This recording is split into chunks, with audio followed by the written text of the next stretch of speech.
You've tuned in to Unpause Your Life with Dr. Callie Estes and Dr. Tara Lynn Sell. Your access to success strategies and more to help you move onward and upward with your life. Listen in each week as they interview others who have really taken their essence to the next level and truly unpaused their life. Now here are your hosts, Dr. Callie Estes and Dr. Tara Lynn Sell. Hey everyone, welcome to the show. This is Dr. Callie Estes, and I am founder of the Addictions Academy, the Addictions Coach, and Rehab Rescue. Welcome to Unpause Your Life. This is a great podcast where we showcase people who have done something extraordinary with their life. I welcome you, and I hope you enjoy all of our guests. On my way, found a reason to wake up another day. Welcome to Unpause Your Life with Dr. Callie Estes of the Addictions Coach and the Addictions Academy, and my co-host that does not like to be called Dr. Tara, Dr. Tara. Oh, thanks. Dr. Tara Lynn Sell from drtaralyn.com. Please don't call her Dr. Tara. Our guest today is Maria Salvatore, and she is a 500-hour trained and certified yoga instructor with additional trainings in yoga for trauma and addiction and yoga with the 12 steps, which is very interesting. She's also on the executive board of Kula for Karma, an inspiring nonprofit organization that brings therapeutic yoga and meditation to those most in need, transforming lives and changing the face of healthcare. She also recently got a chance to speak with Steve Madden at a big event in New York. So welcome, Maria. Hi there. Hi, everyone. So excited to be on the show, by the way. Awesome. Well, welcome. Let's tell everybody who you are. Tell us all about yoga and Kula for Karma. Okay, so Kula for Karma is a national nonprofit organization that I'm on the executive board of, which brings therapeutic yoga and meditation to those most in need, mostly in hospital settings. And my work with Kula is to bring it to different facilities, drug rehab facilities, or any other facility where people are suffering from trauma or addiction or in the process of recovering from that state. So the event I actually did with Steve Madden was in New York City.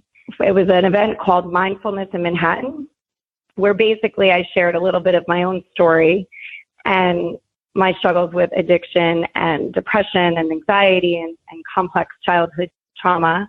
I'm always experiencing trauma in some states. And basically how yoga can really heal all that. How did you get to yoga in the first place? Well, actually, it's really interesting. In active addiction, I found hot yoga, inspired by a Madonna interview with Rosie O'Donnell back in 2000. Basically, for the physical, Madonna's body is what inspired me, which actually a body image issue is what actually drove my addiction.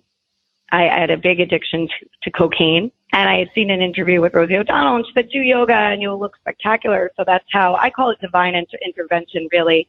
And I ended up in a hot yoga class, which was very extreme, which was pretty typical at that point in my life. Yes. And I started to hear the wisdom in yoga and basically the message of healing, the message of deep salvation, and something I was so lacking at the time in my life. I was really suffering. And I thought, wow, you get so much more than just the detox, right? And now at this point, that was back in 2000, and I continued with that. And the more I showed up to the mat, the more I struggled, the more I used. I believe all of those moments really brought me to where I am today, which is now doing this work and bringing it to people that are trying to recover. It's just amazing. And basically, what I really would love the listeners or anybody that's listening who knows somebody that is suffering from addiction or anxiety or depression is that yoga brings this added dimension, right? It brings body awareness. It brings the body. I love the idea of therapy. I love the idea of whatever support group, a community, right? And yoga as a community as well. But there's that added dimension of the physicality and the physiological aspects of addiction and depression and trauma, where the neurotransmitters in your mind, I mean, what do you do with all that? And there are ways to manage them through the practice of yoga. Or as you guys shared, I was listening to a few of your podcasts, which is, I mean, this is just incredible. I'm so excited to share this with my community and with the people we're working with, because you can really live a life of deep healing, deep salvation, and dare I even say joy, which is something I was lacking for so many years for me. I mean, the world was such a scary place, and ridicule and fear and pressure to be a certain way or act a certain way or show up in a certain way. I mean, it just really drove this, to check out through substances, whatever that is, whatever the substance is. Where I work in Wisconsin, we have a wellness center, and I do have a yoga teacher here. And she works with mental health and addiction, but I'm curious on a broader level, like how well have you been received in the recovery community? So I have to say they aren't so down with yoga, right? A lot of times when you're working in these communities, these populations, when they're really suffering, I mean, they physically cannot move. They're so tired, right? And a lot of times and our program with Kula, it's a mandatory. So it's a nonprofit organization that brings yoga to these facilities at no cost to the patient. But then we tell them, the therapists or the counselors are saying, go do yoga. And a lot of times they're so like, no, we want to just lay here. And what I say to them is, so just lay there. Just listen, feel the vibration, take a break from the sharing. You don't have to speak. You can just feel, and there's no pressure. And a lot of times when I share that I'm in recovery, or been, the feelings of the anxiety, the jumping out of your skin. I mean, this last bout with this last round of time, and I'm talking, psych ward, hospital, suicide attempts, physically. I felt like I was dying, physically ill with the flu. You can't move. You really can't. And so once I talk about the feelings, it gets their attention, and then they start to be receptive. Once you start connecting with them at that level. And so with the teachers that we train to go into those populations that haven't had that feeling, we offer trainings to tell them, just to realize that they might not be so willing, because a majority of them are not. But I have to tell you, I have one student who said to me last week, I think I want to be a yoga teacher when I get out of here. It's just so beautiful. It's beautiful.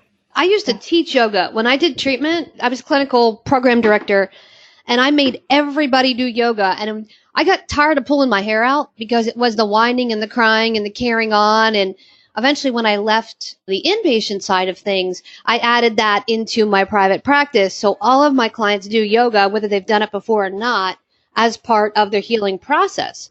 So that's pretty cool. You got somebody to actually become a yoga instructor. Isn't that amazing? And you never know. And I really have to go in there with with my own mindset that to practice patience, and basically they might not all hear you. They aren't all receptive, but I have to tell you, they keep coming back. They keep showing up. If we're battling coffee, really interesting. Kelly, you need to pay attention to this coffee conversation she's having right now with yoga. You cut out. I can't. It's really hard. Oh, yeah, I'm sure I did.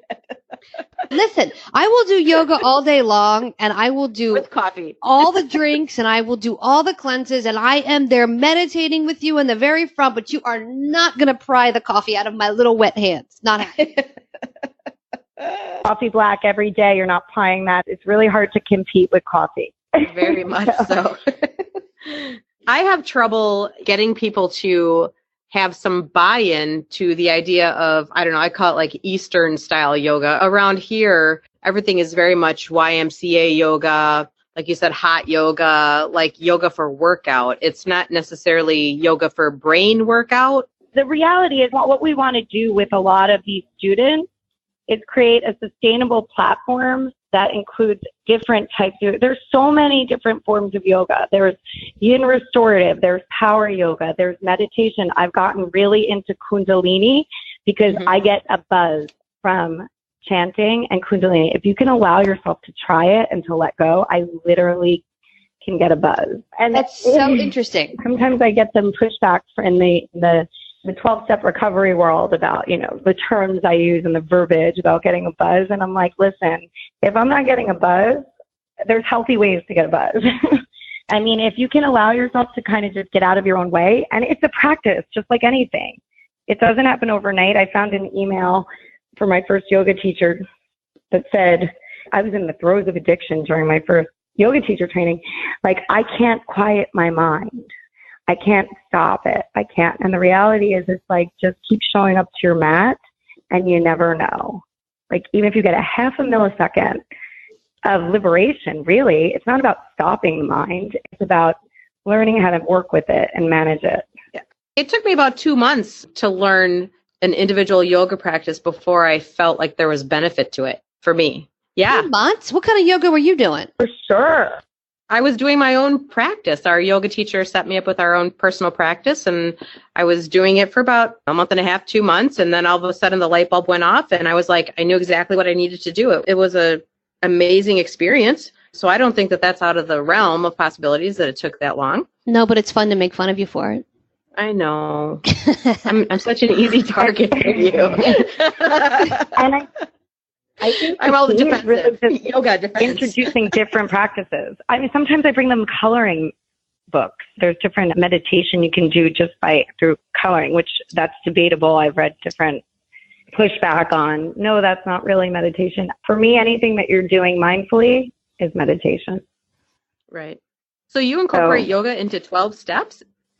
That was one certification I did, which is, that's another one that, you get into the AA traditions and people get a little like with their backs up. And so that one I did when I had a year sober. I did, it's called Y12SR. And it's with Nikki Myers, and it's how you can tie the set. And it's the same idea of bringing yoga to different rehabilitation centers and how some of the poses can relate to some of the steps. So it's another certification. And basically how a lot of the yoga philosophy and the sutras are similar to 12-step philosophy. I'm not a huge 12-step proponent. Right. I think there's a ton of different ways to recover. But I'm thinking, Tell us more about that, Dr. Tara Lynn. No, it's not my podcast. It's Maria's. But I'm so open to everybody. I'm so open to, whatever way you're living a life of fulfillment, right? And if 12 steps doesn't resonate for you. But I'm thinking, because, I'm in the Midwest and 12 step is pretty much the only way. If you look outside of 12 step, you're kind of looked at like you might have a third eye or something. But I'm wondering if the Y12SR is like a more palatable way to incorporate yoga into recovery, especially when it's so deeply rooted in 12 steps.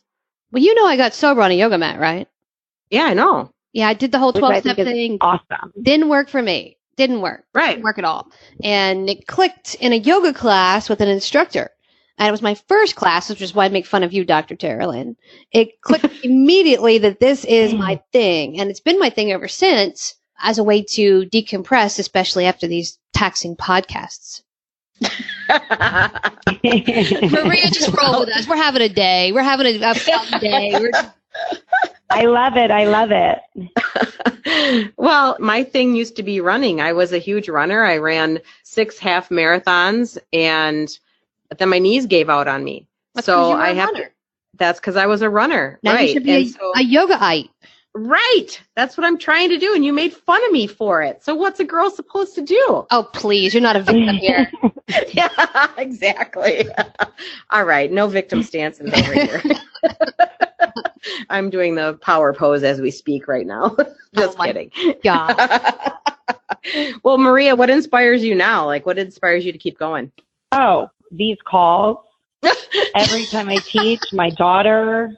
I mean, any opportunity now. I have such a life. And here's the real miracle is nothing different than the year I tried to take my own life, because that's really what got me sober. I had anxiety and depression, and it was fueled by addiction and alcoholism.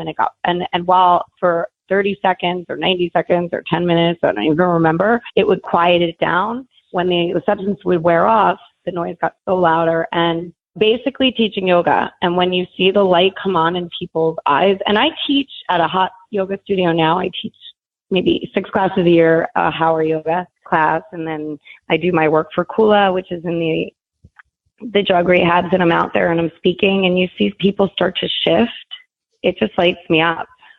So that's what keeps me sustained. And I keep up with my own practice. I practice yoga every day, and I have a pretty good healthy diet. I have a daughter, keeps me on my toes. That's another story. And I'm really focused on stopping the stigma behind all of this, because what I have noticed is most people are so ashamed, to talk about it or talk about these subjects, and really just getting it out there and get the message. And this work with Kula has really lit me up. I feel like a different person. If you saw me 5 years ago from where I am today, same house, same husband, same child, still teaching yoga. It's like a different person. Well, different mindset. Different mindset is what I want to say. And the reality is I've just reintegrated. It's like this process of reintegration. So I look at myself, I'll say, I'm on the board of directors for Kula for Karma. I'm a yoga teacher. I'm a yoga therapist.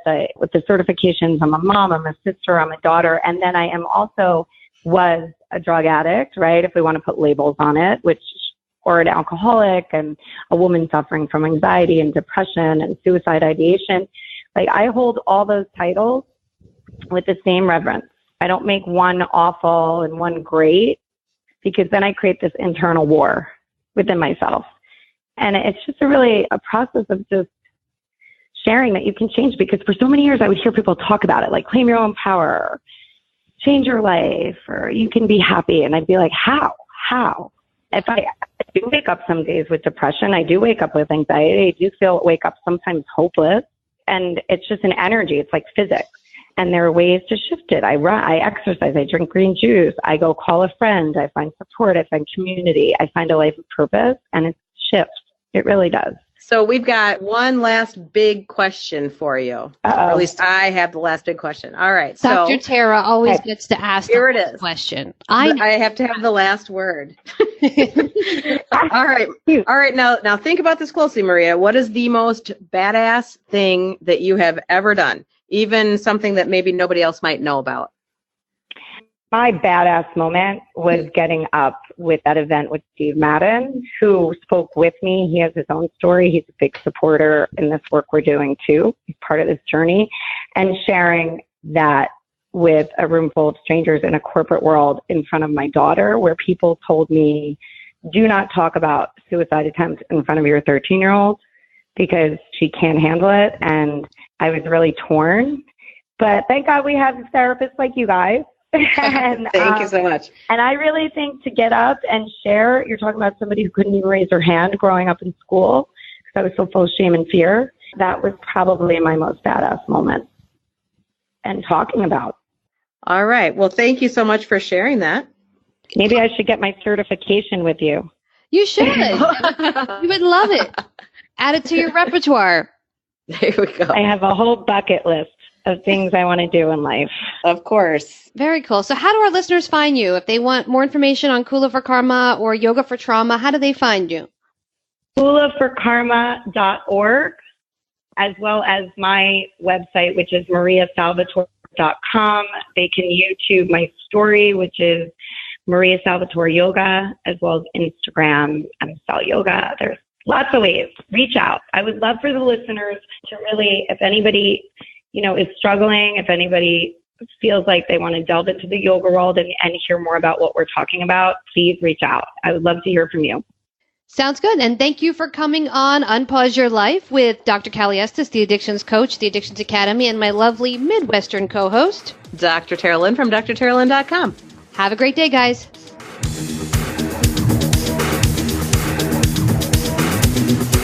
Hey, everyone. Thanks again for listening. I really hope you enjoyed the show today.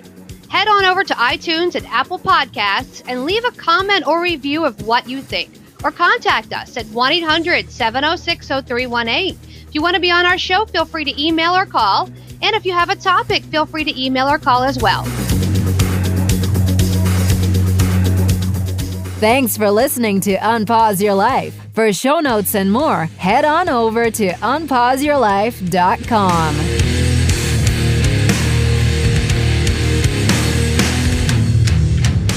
Big shout out to recoveryinnovators.com for help producing this show.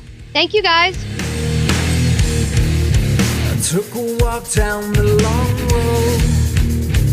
where they said that I shouldn't go. On my way found a reason to wake up another day, but they needed to show you all the things that you won't do. Find faith or religion, but nothing to show for it.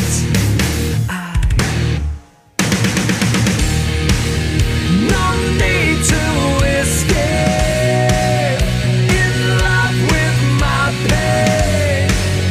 I may be weak, but I'm alive, still alive, and I won't be bound by your mistake. No, I won't be your enemy, trapped at the gate. Bring me to life, put me to death. Just give me something that's just not so hard to believe. To believe. To believe.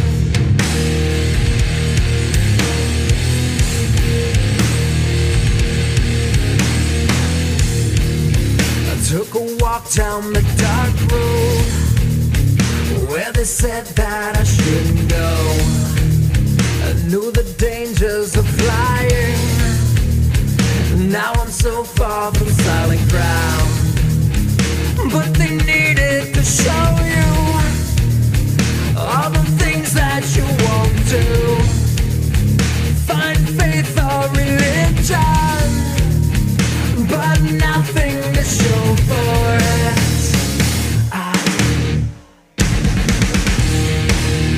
No need to escape, in love with my pain. I may be weak, but I'm alive, still alive, and I won't be bound by your mistake. No, I won't be your enemy, trapped at the gate. Bring me to life, put me to death. Just give me something that's just